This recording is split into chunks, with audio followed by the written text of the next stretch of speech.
Hello dear students, I hope all of you are doing very well. This is the online class of mathematics for class 10 from NCERT book, and this is my lecture number 12 from chapter 3, pair of linear equations in two variables. Students, before this I have made lectures for chapter number 1, real numbers, and chapter number 2, polynomials.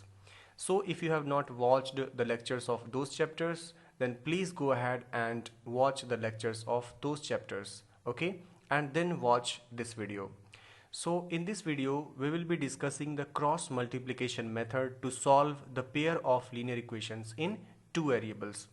In the last three videos of this chapter we have seen the substitution method and elimination method to solve such equations, and now we will move up to cross multiplication method.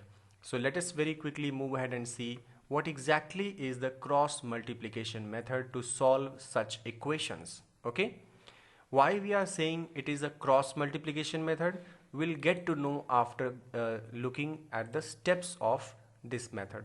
हम steps को देखेंगे तो हमें पता चल जाएगा कि इसको हम cross multiplication method क्यों बोल रहे हैं.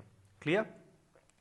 मैंने आपको बताया था कि जो जनरल फॉर्म होता है linear equation in two variables का, वो इस तरीके से होता है a1x plus b1y plus c1 is equal to 0.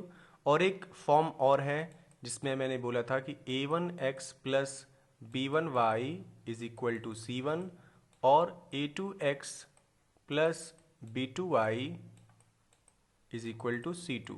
ठीक है, ये भी एक जनरल फॉर्म था और ये भी, चाहे जैसे हम लिख सकते हैं. क्लियर? हम इसको सॉल्व करने जा रहे हैं यूजिंग क्रॉस मल्टीप्लिकेशन मेथड. तो हम स्टेप्स देखते हैं. सबसे पहले हम क्या करेंगे कि इक्वेशन को, जो भी हमें इक्वेशन दिया है उसको इक्वेशन नंबर 1 और इक्वेशन नंबर 2 के फॉर्म में लिख लेंगे. यानी जिस तरीके का ये वाला इक्वेशन दिया गया है इस फॉर्म में हम लिखेंगे. इसका मतलब ये हुआ कि अगर जो कांस्टेंट टर्म है वो लेफ्ट हैंड साइड में दिया है तब तो ठीक है, कुछ नहीं करना है, फर्स्ट स्टेप वही हो जाएगा. लेकिन अगर जो कांस्टेंट टर्म है दोनों इक्वेशंस में वो राइट साइड में है तो हमारा सबसे पहला काम रहेगा कि हम उस कांस्टेंट टर्म को लेफ्ट साइड में ले आएं. ठीक है, दोनों इक्वेशंस में, यानी c1 को भी लेफ्ट साइड में ले आएंगे और c2 को भी लेफ्ट साइड में ले आएंगे. तो हमारा पहला काम यही रहेगा कि कांस्टेंट्स को हम लेफ्ट साइड में लाएंगे. क्लियर? और राइट साइड में हम जीरो कर देंगे. राइट साइड में हम क्या कर देंगे? जीरो कर देंगे. क्लियर? और ये क्यों कर रहे हैं ये भी मैं आपको बताऊंगा एक एग्जाम्पल सॉल्व करने के बाद. क्लियर? तो आइए स्टेप नंबर 2 देखते हैं. स्टेप नंबर 2 में क्या करना है, सबसे पहले देखिए मैंने क्या किया था, कांस्टेंट टर्म्स को इधर कर लिया. अब हमारा हो गया a1x plus b1y plus c1 is equal to 0, a2x plus b2y plus c2 is equal to 0. Now we have these two equations. Clear? Step 2 में हमें क्या करना है, ये आप एक डायग्राम देख रहे होंगे, इस तरीके से हमें डायग्राम बनाना है. क्लियर? एक तरफ लिखना है x, एक तरफ y और एक तरफ 1. x, y और 1 ऐसे लिखना है हमें. इसके बाद x के नीचे हमें क्या लिखना है वो मैं आपको थोड़ा सा हाईलाइट करके दिखाता हूँ एक हाइलाइटर से. क्लियर? देखिए यहाँ पे मान लीजिए मैंने x लिखा. क्लियर? इस इक्वेशन ऑफ लीनियर इक्वेशंस को देखिए, यहाँ पे मैंने x लिख दिया क्योंकि ये x वाले टर्म्स हैं इसके नीचे. तो जब हम x के नीचे लिखना होगा हमें कुछ, तो हम क्या लेंगे, हम इन टर्म्स को लेंगे जो मैं हाईलाइट कर रहा हूँ. वो देखिए इसको, जब हमें x के नीचे जो लिखना है b1 c1 and b2 c2, तो x हमारा यहाँ पे है. हम इस लाइन को छोड़ देते हैं, x वाला जो लाइन है इसको हम नहीं टच करेंगे, बल्कि x के नीचे हम क्या लिखेंगे, उसके आगे के जो दो टर्म्स हैं यानी b1 c1 b2 और c2, ये हम लेंगे. ठीक है? तो x के नीचे हमने क्या लिखा यहाँ पे, b1 c1 b2 and c2. ये बात क्लियर हो गई? यानी जिसके नीचे हमें लिखना है वो वाली लाइन हमें छोड़ना है. x के नीचे a1 और a2 है तो इसको हमने छोड़ दिया. क्लियर? अब हम क्या करेंगे, मैं आपको थोड़ा सा और हाईलाइट करके समझाता हूँ. हाँ, अब हम y के नीचे करेंगे. यहाँ पे y है तो y के नीचे लिखना होगा तो हम क्या करेंगे, हम y वाले लाइन को छोड़ देंगे, इस कॉलम को हम छोड़ देंगे, b1 b2 को छोड़ देंगे, तो हमारे पास क्या बचा, a1 a2 और c1 c2। लेकिन आप ये देखिए कि इसके पहले हमने क्या लिया था, b लिया था और c लिया था, ठीक है। तो अब हम c पे पहुंच चुके हैं, यानी हम c से आगे बढ़ेंगे, तो हम c1 a1 और c2 a2 ये लेंगे। क्लियर हुआ, क्योंकि पहले स्टेप में हमने क्या लिया था, b1 c1 b2 c2, तो यहाँ पे हमारे पास क्या आ गया था, c1 और c2 आ गया था। और अब y के नीचे जहाँ पे हमने y लिखा है, तो y के नीचे हमें b1 और b2 तो लेना नहीं है, तो एक इस साइड का लेना है और दो इस साइड के लेने हैं। क्लियर, तो अब हमारे पास यहाँ पे c1 और c2 आ गए, अब हमें a1 और a2 को यहाँ पे लाना है। आई होप आपको क्लियर हो रहा होगा कि अगर y के नीचे लिखना है तो y वाले कॉलम को छोड़ करके बाकी जो कोफिशिएंट्स हैं उनको लेंगे, यानी a1 और c1 a2 और c2। लेकिन इनका ऑर्डर कैसे होगा, ऑर्डर होगा इसका c1 और a1 फिर c2 और a2। इतना क्लियर हो गया। अब आइए थर्ड स्टेप में देखते हैं। थर्ड स्टेप में मैं आपको हाईलाइट करके बताता हूँ। यहाँ पे कांस्टेंट टर्म है, कोई वेरिएबल नहीं है, इसलिए मैंने यहाँ पे 1 लिया है, ठीक है। पहले यहाँ पे x था तो मैंने x लिया था, यहाँ पे y था तो मैंने y लिया था। अब यहाँ पे कांस्टेंट टर्म है इसलिए मैं 1 ले रहा हूँ। अब जब मैं 1 ले रहा हूँ तो मैं इस कॉलम को छोड़ दूंगा, क्योंकि मैं जिसकी बात कर रहा हूँ उसको मैं छोड़ दूंगा, वो कॉलम छोड़ दूंगा। इसके अलावा बाकी कौन कौन से कॉलम बच रहे हैं, a1 b1 और a2 b2। लेकिन लास्ट में देखिए क्या है हमारे पास, a1 और a2 है। क्लियर, यानी a1 a2 आ चुका है, हमें क्या लिखना है, b1 और b2। अब आपको समझ में आ गया ना कि ये डायग्राम कैसे बनेगा। पहले मैंने x लिखा वेरिएबल, इसके नीचे हमने क्या लिखा, x वाले कॉलम को छोड़ करके ये वाले चारों, यानी b1 c1 और b2 c2, b1 c1 and b2 c2। उसके बाद हमने क्या किया, उसके बाद हमने y के नीचे लिखा, तो y में क्या करेंगे, c1, यहाँ पे c1 और a1 फिर c2 और a2।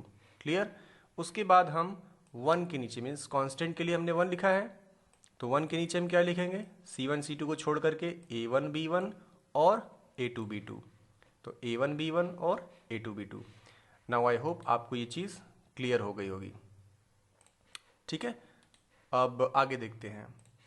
अब हमने क्या किया है कि x के नीचे जो हमारे पास b1 c1 b2 c2, y के नीचे c1 a1 c2 a2 और 1 के नीचे a1 b1 a2 और b2, ये चीज़ें आ गई। अब हम इसमें एरो देंगे, ये एरो हम इस तरीके से लगाएंगे, एक एरो जाएगा b1 से c2 पर और एक एरो जाएगा b2 से c1 पर, फिर c1 से a2 पर और c2 से a1 पर। तो इस तरीके से हम एरो ड्रॉ कर देंगे। एरो लगाने के बाद हमारे पास सबसे पहला काम रहेगा कि x को हम न्यूमरेटर में लिखेंगे और डिनोमिनेटर में क्या लिखेंगे, इसको हम क्रॉस मल्टीप्लाई कर रहे हैं। b1 का मल्टीप्लाई करेंगे c2 के साथ। देखिए जहाँ पे एरो जा रहा है, ये एरो जहाँ पे जा रहा है, b1 का मल्टीप्लाई किसके साथ करेंगे हम, c2 के साथ, क्योंकि हमारा एरो इधर है। तो ये हमारा फर्स्ट प्रोडक्ट है, क्या है, फर्स्ट प्रोडक्ट। सेकेंड प्रोडक्ट क्या होगा, नीचे b2 का मल्टीप्लाई हम करेंगे c1 के साथ में। तो जो हमारा फर्स्ट प्रोडक्ट आता है b1 c2, इतना माइनस सेकेंड प्रोडक्ट करते हैं। सेकेंड प्रोडक्ट क्या है, b2 c1। तो x न्यूमरेटर में हो गया और डिनोमिनेटर में क्या हो जाएगा, b1 c2 minus b2 c1। ये बात क्लियर हो गई यहाँ तक। अब y के नीचे देखते हैं, y न्यूमरेटर में, डिनोमिनेटर में क्या आएगा, देखिए फर्स्ट प्रोडक्ट क्या है, c1 से a2, c1 a2, और सेकेंड प्रोडक्ट क्या है, c2 a1, mean c1 a2 minus c2 a1। हो गया यहाँ तक क्लियर। अब 1 के नीचे क्या करेंगे, फर्स्ट प्रोडक्ट क्या है, a1 b2 minus second product क्या है, a2 b1। अब आई होप यहाँ तक आपको बिल्कुल क्लियर हो गया होगा कि इस इक्वेशन के जरिए हम स्टेप 2 कैसे लिखेंगे, ये आपको बिल्कुल कंफर्म हो गया होगा। अब एक बात मैं आपसे बताना चाहता हूँ कि चूंकि ये सारे फ्रैक्शनल वैल्यूज़ हैं, क्लियर, यहाँ पे आपको फ्रैक्शंस दिख रहे हैं, बीच में इक्वल टू का साइन लगाना है, इसको नहीं भूलना है, ठीक है। ये जब इस तरीके से फ्रैक्शंस फॉर्म करेंगे आप, तो वहाँ पे इक्वल टू का साइन लगाना है, ये आपको नहीं भूलना है। और लास्ट में देखिए 1 के नीचे जो डिनोमिनेटर है a1 b2 minus a2 b1, ये बात आपको ध्यान रखना है कि ये चीज़ ज़ीरो नहीं होना चाहिए। This should not be equal to zero. क्यों? क्योंकि अगर ये ज़ीरो हो गया तो ये इस पूरे फ्रैक्शन का कोई मतलब नहीं रह जाएगा, क्योंकि डिनोमिनेटर में ज़ीरो नहीं आना चाहिए। अच्छा, अगर x के डिवाइडेड बाय समथिंग है, जैसे मैं इसको इस पूरे इक्वेशन को इस फॉर्म में अगर देखूं, ये लिखा हुआ है x upon b1c2 minus b2c1 is equal to 1 upon, मान लीजिए यहाँ पे समथिंग है, मैंने इसको समथिंग बोल दिया s, ये पूरी चीज़ को मैंने समथिंग बोल दिया, तो यहाँ पे s लिख दिया। अब मैंने y को भी नहीं लिया है, चूंकि तीनों बराबर हैं, x बराबर ये है और ये बराबर ये है, तो मैंने x बराबर ये वाला टर्म ले लिया, कांस्टेंट टर्म ले लिया, क्योंकि हमें x की वैल्यू फाइंड आउट करनी है। क्लियर? तो अब x की वैल्यू कैसे फाइंड आउट होगी? x का जो डिनोमिनेटर है इसको हम मल्टीप्लाई कर देंगे 1 के साथ, यानी हम इसको दूसरे RHS में सेंड कर देंगे, तो इधर बचेगा x और इधर इस डिनोमिनेटर से देखो डिवाइड हुआ है तो उधर जाके मल्टीप्लाई हो जाएगा, मीन्स उधर जाएगा तो हो जाएगा b1c2 minus b2c1 upon that something. तो ये हो जाएगा x की वैल्यू। लेकिन मैंने आपसे बोला कि जो समथिंग है a1 b2 minus a2 b1, इसकी वैल्यू ज़ीरो नहीं होनी चाहिए, क्योंकि यहाँ पे भी ये डिनोमिनेटर में है। अगर ये डिनोमिनेटर में है और ये ज़ीरो हो गया तो इस फ्रैक्शन का कोई मतलब ही नहीं रह जाएगा। ठीक है, ये तो अनडिफाइंड हो जाएगा। ठीक है, इसलिए इसकी वैल्यू ज़ीरो नहीं होनी चाहिए। और y का करेंगे, y की वैल्यू निकालनी होगी, तो हम इन दोनों इक्वेशंस को एक साथ देखेंगे। क्लियर हुई बात? अब आइए आगे देखते हैं नेक्स्ट स्लाइड में। यहाँ पे देखिए 3 केसेस बन रहे हैं, स्टेप 3 में 3 केस बन रहे हैं। पहले तो मैंने बताया कि अगर a1 b2 minus a2 b1 not equal to zero, यहाँ पे मैंने कहा था ना कि ये वाला चीज़ ज़ीरो नहीं होना चाहिए। तो अगर ये ज़ीरो नहीं है तब पहला केस बनता है, और वो केस कैसे बनेगा ये मैंने आपको बता दिया। x is equal to b1c2 minus b2c1 upon a1 b2 minus a2 b1। Clear? क्योंकि मैंने x अपॉन समथिंग लिया is equal to 1 upon something लिया, फिर हमने इस वाले पार्ट को इधर सेंड कर दिया, तो हमारे पास निकल गया x is equal to b1c2 minus b2c1 upon a1 b2 minus a2 b1। और इसी तरीके से मैंने y upon something is equal to 1 upon something किया, फिर इसको उधर भेजा तो y की वैल्यू निकल जाएगी इन केस में ये। लेकिन ये तब हो पाएगा जब a1 b2 minus a2 b1 not equal to zero है। लेकिन अगर ये इक्वल टू ज़ीरो हो गया, अगर ये ज़ीरो हो गया तो क्या बात बनेगी? देखिए, अगर a1 b2 minus a2 b1 zero है तो इस पूरे पार्ट को ज़ीरो के साइड ले जाओ तो ऐड हो जाएगा उधर। तो इसका क्या मतलब बनेगा? a1 b2 is equal to a2 b1, ये बनेगा। अब a2 को अगर इस साइड ले जाएं और b2 को इस साइड ले आएँ तो ये हो जाएगा आपके पास a1 upon a2 is equal to b1 upon b2। ठीक है, a1 upon a2 upon is equal to b1 upon b2। अब इसमें दो केस होते हैं। पहला क्या केस होता है कि अगर a1 upon a2 is equal to b1 upon b2 है and this is also equal to c1 upon c2 है, ये तीनों बराबर हो गए, तब क्या होता है? इनफाइनाइटली मेनी सॉल्यूशंस मिल जाते हैं हमें। क्लियर? लेकिन अगर ये ज़ीरो है, यानी कि ये दोनों चीज़ बराबर है, a1 upon a2 is equal to b1 upon b2 है, but it is not equal to c1 upon c2, उस केस में नो सोल्यूशन होता है।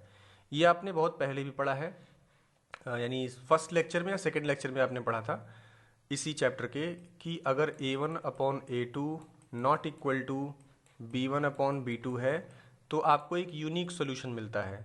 अगर ये तीनों बराबर हो गए तो आपको इनफाइनेटली मेनी सॉल्यूशंस मिलते हैं।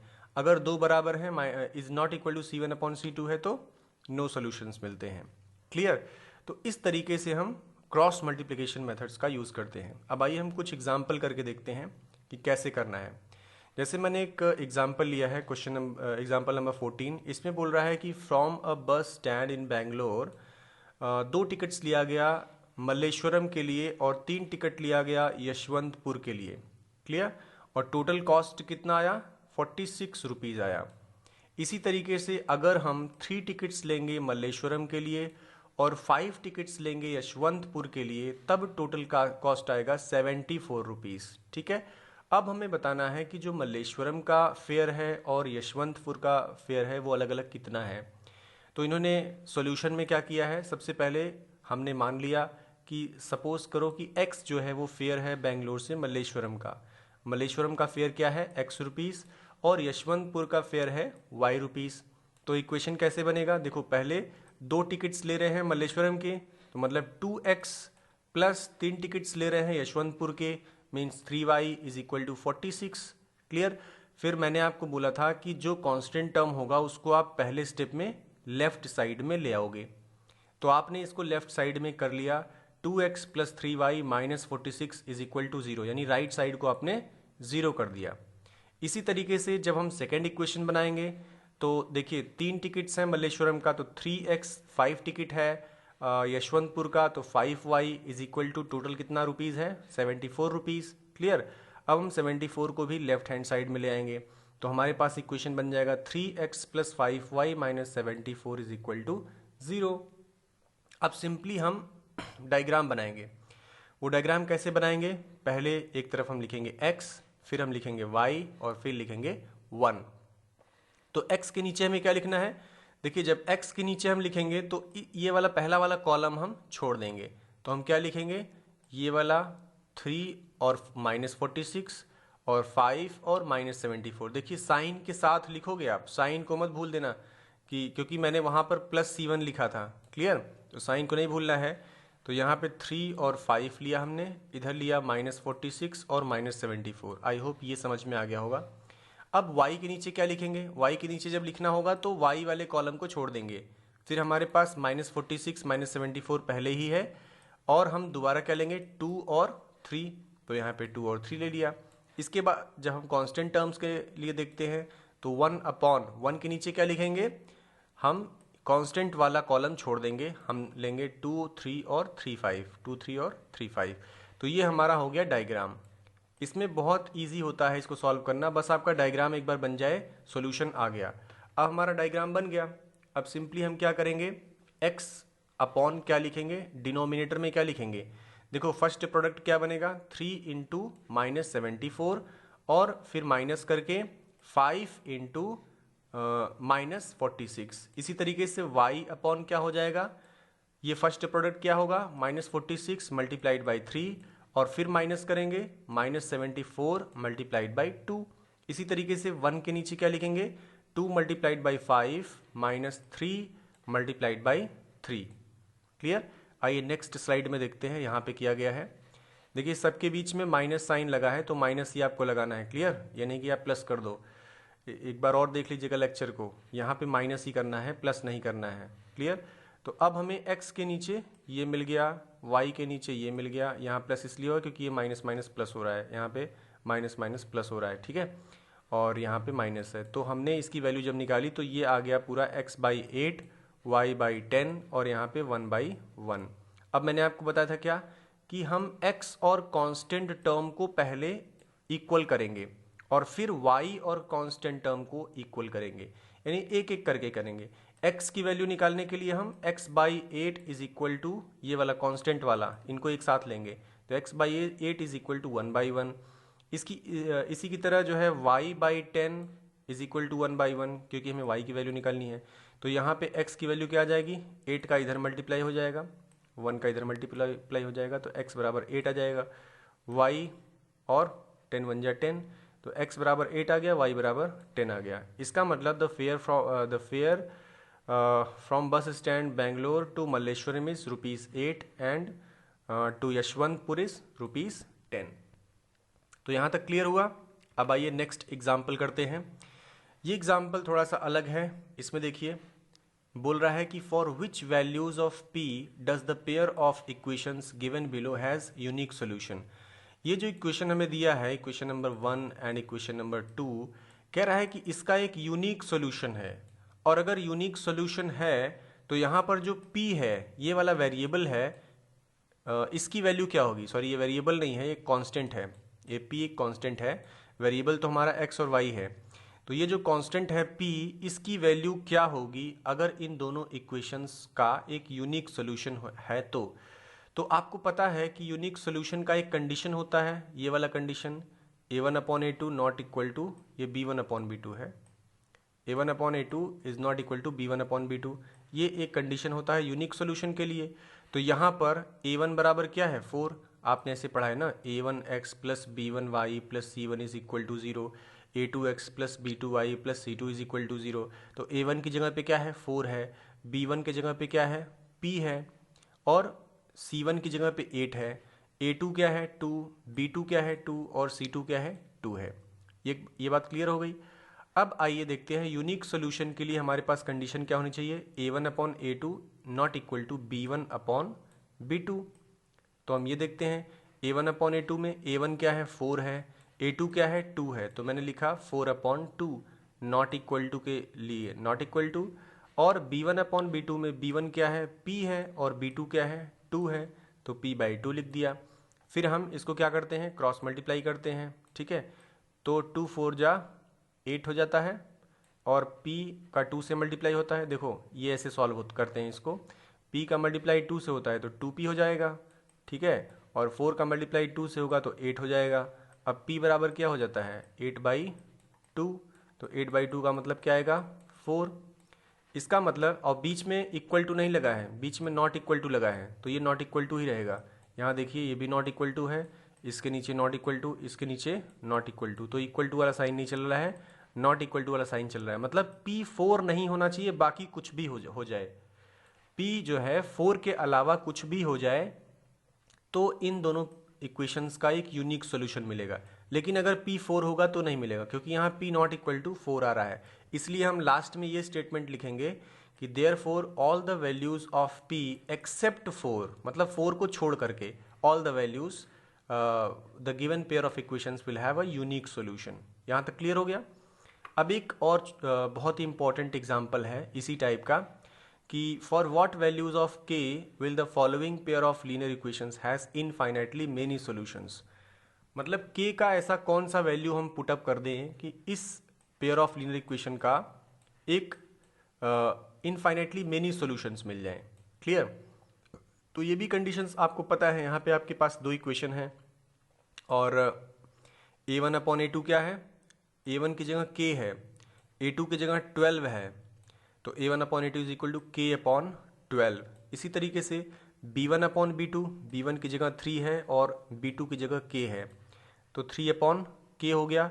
इसी तरीके से C1 अपॉन C2 की जगह क्या है, माइनस टाइम्स k माइनस 3, तो k माइनस 3 और k, यहाँ पे दोनों माइनस है तो इसलिए माइनस माइनस कैंसिल हो गया है, ये भी माइनस है और ये भी माइनस है, तो ऊपर भी माइनस आएगा नीचे भी माइनस आएगा तो कैंसिल हो जाएगा, ठीक है, इसलिए यहाँ पे माइनस नहीं किया गया है। अच्छा, तो मैंने A1 अपॉन A2 देख लिया, B1 अपॉन B2 देख लिया, C1 अपॉन C2 देख लिया। अब हम इनफाइनाइटली मेनी सॉल्यूशंस का कंडीशन देखते हैं। ये क्या होता है, तीनों बराबर होते हैं। इनफाइनाइटली मेनी सॉल्यूशंस के केस में A1 upon A2 is equal to B1 upon B2 is equal to C1 upon C2। ये इनफाइनाइटली मेनी सॉल्यूशंस का केस का कंडीशन है। अब हम इसको यहाँ पे पुटअप कर देते हैं values, k upon 12 is equal to 3 upon k is equal to k minus 3 upon k। अब अगर हम इस वाले यानी फर्स्ट वाले को और सेकंड वाले को एक साथ देखें, फर्स्ट और सेकंड को एक साथ देखेंगे तो k upon 12 is equal to 3 upon k, यहाँ से क्या आएगा बोलिए, k और k का मल्टीप्लाई होगा तो क्या हो जाएगा k स्क्वायर, ठीक है, और 3 का और 12 का मल्टीप्लाई होगा तो क्या हो जाएगा 36। तो अब अगर k इज इक्वल टू हमें निकालना होगा तो k इज इक्वल टू √36 हो जाएगा, क्योंकि इधर से स्क्वायर हटेगा तो उधर रूट लग जाता है, और √36 की वैल्यू क्या आती है 6 प्लस माइनस 6 आता है, तो +6 भी हो सकता है और -6 भी हो सकता है। और अभी हम देखते हैं क्या है, ठीक है। अब हम सेकंड इक्वेशन को और थर्ड इक्वेशन को एक साथ लिए, पहले हमने फर्स्ट और सेकंड को एक साथ लिया था, अब हम सेकंड और थर्ड को एक साथ ले रहे हैं। तो ये आया 3/k is equal to k minus 3 upon k। तो यहाँ पर ये सोल्यूशन मिला 6k is equal to k square which means k is equal to 0 और k इज इक्वल टू 6। तो या तो k इज इक्वल टू 0 आ रहा है या तो k इज इक्वल टू 6 आ रहा है इस वाले इक्वेशन से। लेकिन जब हमने फर्स्ट और सेकंड को लिया था तो क्या आया था, k बराबर +-6 आया था, और जब हमने सेकंड और थर्ड को लिया तब क्या सोल्यूशन आया, k इज इक्वल टू 0 और k इज इक्वल टू 6, ये आया हमारे पास, ठीक है। तो हमारे पास ये दो सोल्यूशंस हो गए, या तो k इज इक्वल टू 0 होगा और या तो k इज इक्वल टू 6 होगा, ठीक है। तो ये कंडीशंस हो जाती है कंडीशन वाले क्वेश्चंस ऐसे हमें करने हैं। क्लियर हो गया। अब हम एक्सरसाइज देखते हैं, एक्सरसाइज नंबर 3.5। इसमें क्या करना है कि which of the following pairs of linear equations has unique solution. इनमें से किस पेयर के पास यूनिक सोल्यूशन है, किसके पास नो सोल्यूशन है और किसके पास इनफाइनाइटली मेनी सोल्यूशंस है, ये हमें देखना है। In case of a unique solution find it by using cross multiplication method. तो सबसे पहले आपको देखना है कि किस पेयर में एक यूनिक सोल्यूशन मिल रहा है और किस पेयर में यूनिक सोल्यूशन नहीं मिल रहा है। तो सिंपली ये तो बहुत सिंपल है, सिंपली हमें क्या करना है, a1/a2 देखना है। तो यहाँ पे a1/a क्या है, 1/3 है और b1/b2 क्या है, -3/-9। तो माइनस माइनस कैंसिल हो गया, लेकिन ये दोनों तो यहाँ पे बराबर आ रहे हैं, इसलिए यूनिक वाला तो ये केस नहीं लग रहा है। लेकिन आगे इसका 3/2 आ रहा है, वो इसके बराबर नहीं है। ठीक है, तो a1/a2 is equal to b1/b2 is not equal to c1/c2। तो कौन सा केस हो गया, ये नो सोल्यूशन का केस हो गया। इसी तरीके से थर्ड में देखेंगे तो 3/6 आएगा, 3/6 और 5/10। माइनस माइनस दोनों है तो माइनस माइनस कैंसिल हो जाएगा।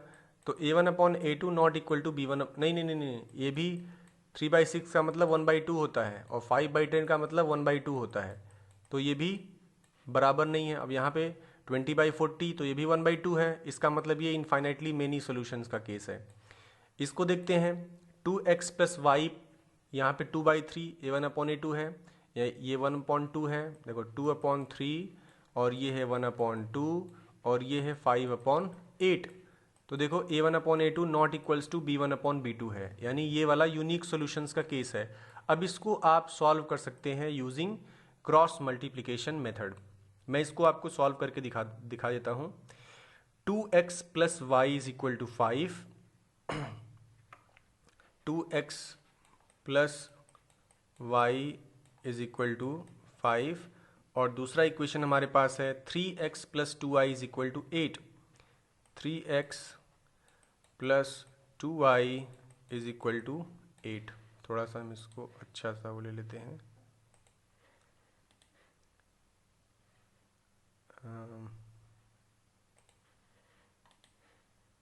एक सेकेंड, हाँ फिर से एक बार लिख लेते हैं। 2x + y is equal to 5, 2x + y is equal to 5, इससे भी नहीं हो रहा है,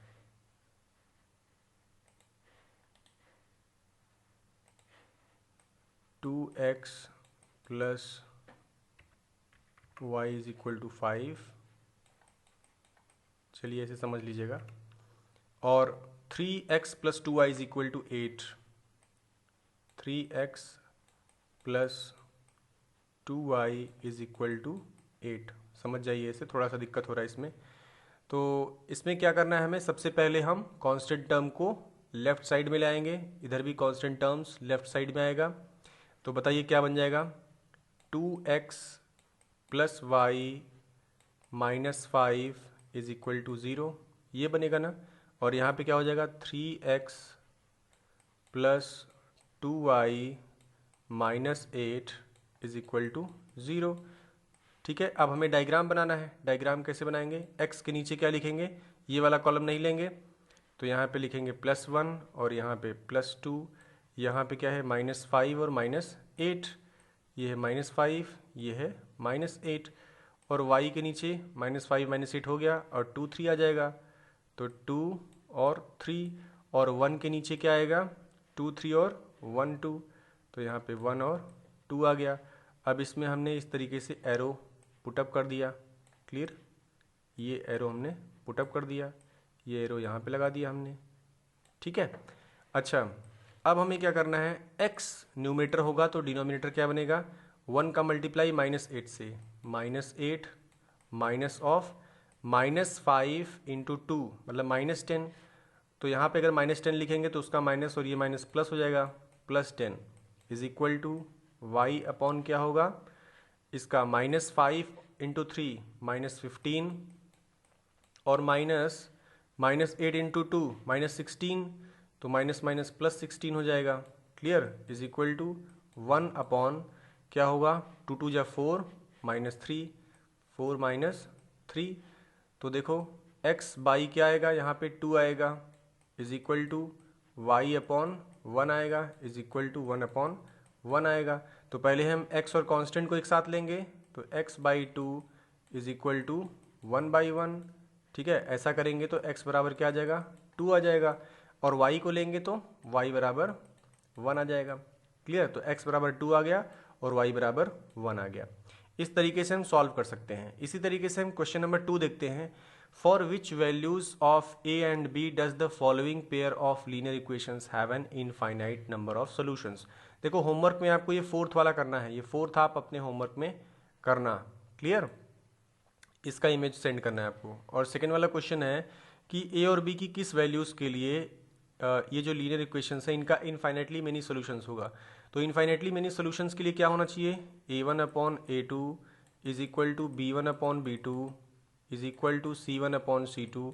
ये वाला केस होना चाहिए इनफाइनाइटली मेनी सॉल्यूशंस के लिए। क्लियर, तो यहाँ पे a1 की जगह क्या है, a-b, मतलब a-b/2 is equal to a+b/3 is equal to, देखिए इज इक्वल टू क्या हो जाएगा, पहले इस पूरे कांस्टेंट टर्म को आप लेफ्ट साइड में ले आएंगे और यहाँ पर भी 7 को लेफ्ट साइड में ले आएंगे, तो ये -7 रहेगा और ये माइनस ऑफ दिस मच होगा। क्लियर, फिर आपको इक्वल करके कंडीशंस निकालना है ए और बी में। तो ये आप इमेज इसका सेंड करोगे, कोशिश करोगे सॉल्व करने का, अगर नहीं आएगा तो मैं इसको बताऊंगा। इसी तरीके से यहाँ पे बताना है कि नो सोल्यूशन वाला केस। नो सोल्यूशन का क्या होता है formula, a1/a2 is equal to b1/b2 is equal to is not equal to c1/c2। देखो जब आप ऐसे फॉर्म कर लेंगे, इसके बाद सबसे पहले फर्स्ट को और सेकंड को ले लीजिएगा, ठीक है, और फिर सेकंड और थर्ड को लीजिएगा, तो दो इक्वेशंस आपके पास दो अलग अलग कंडीशन मिलेगी। क्लियर, उसमें जो कॉमन कंडीशन है वो आपका आंसर होगा। यहाँ पर भी ए को सी के साथ लेना है और बी को भी सी के साथ लेना है, नॉट इक्वल टू करके, तो दो कंडीशंस मिलेंगी, फिर उनको आपको सॉल्व करना है। तो आपको ये 2 का फर्स्ट और सेकंड दोनों का इमेज सेंड करना है, और फर्स्ट वाले क्वेश्चन का क्वेश्चन नंबर 4 सेंड करना है, और थर्ड वाले में क्या करना है, solve the following pair of linear equations bye substitution and cross multiplication method. ये तो सिंपल है, एक इक्वेशन दिया है, इसको सब्स्टिट्यूशन से करना है, सब्स्टिट्यूशन आपको आता है, और क्रॉस मल्टीप्लिकेशन से करना है तो बहुत सिंपल है, 9 को इस साइड लाएंगे, 4 को इस साइड लाएंगे। अच्छा, मैंने आपसे एक बात और बताई थी कि हम 9 को इस साइड क्यों ले जा रहे हैं और 4 को इस साइड क्यों ले जा रहे हैं। क्या हम ऐसा नहीं कर सकते कि इक्वल टू के इधर है तो भी हम कर लें? तो उसके लिए कंडीशन क्या होगी, उसके लिए जहाँ पे हम ये कर रहे हैं x, y और 1 ले रहे हैं ना, तो अगर हम 1 न ले करके यहाँ पे -1 ले लें, -1 कर लें, तो -1 करने का मतलब ये होता है कि हम इक्वल टू के इस साइड रख कर ही कर रहे हैं।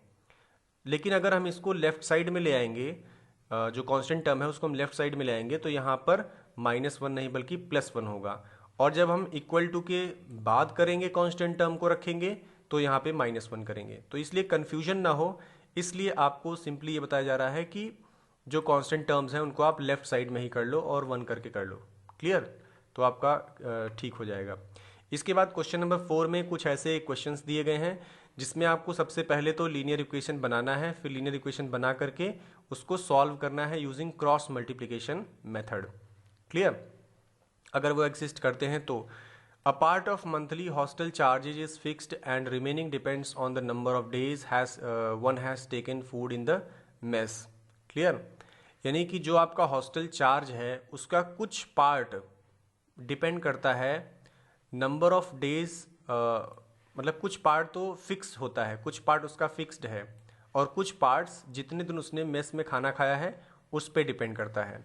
अगर कोई स्टूडेंट है वो 20 दिन खाना खा रहा है तो उसको 1000 रुपये चार्ज लग रहे हैं हॉस्टल चार्जेस, और अगर एक स्टूडेंट बी है वो 26 डेज खाना खा रहा है तो उसके 1180 रुपये लग रहे हैं, 1180 रुपीज़ हॉस्टल चार्ज लग रहे हैं। Find the fixed charge and the cost food per day. तो फिक्स्ड चार्ज आप मान लीजिए कि fixed charge is equal to x, और फूड चार्ज मान लीजिए फूड पर डे का चार्ज जो है y है। तो जो फिक्स्ड चार्ज है वो तो फिक्स रहेगा x, प्लस यहाँ पे हमने 20 डेज खाना खाया है, plus 20 into y is equal to कितना हो जाएगा 1000। तो हम ये हमारा पहला इक्वेशन बन गया। इसके बाद x प्लस हमने 26 डेज खाया खाना, तो 26y इज इक्वल टू 1180, ये हमारा दूसरा इक्वेशन बन गया। अब इसको सॉल्व कर लीजिए क्रॉस मल्टीप्लिकेशन मेथड से, ठीक है। अच्छा, तो आपको 4 का ये सेकेंड पार्ट करके भेजना है। बाकी जितने भी क्वेश्चन हैं इस एक्सरसाइज में 3.5 में, वो आपको सब करना है अपने नोट्स में, और इमेज उसका सेंड करना है जिसके लिए मैंने आपको बताया। क्लियर? तो आज के लिए हम यहीं तक करेंगे।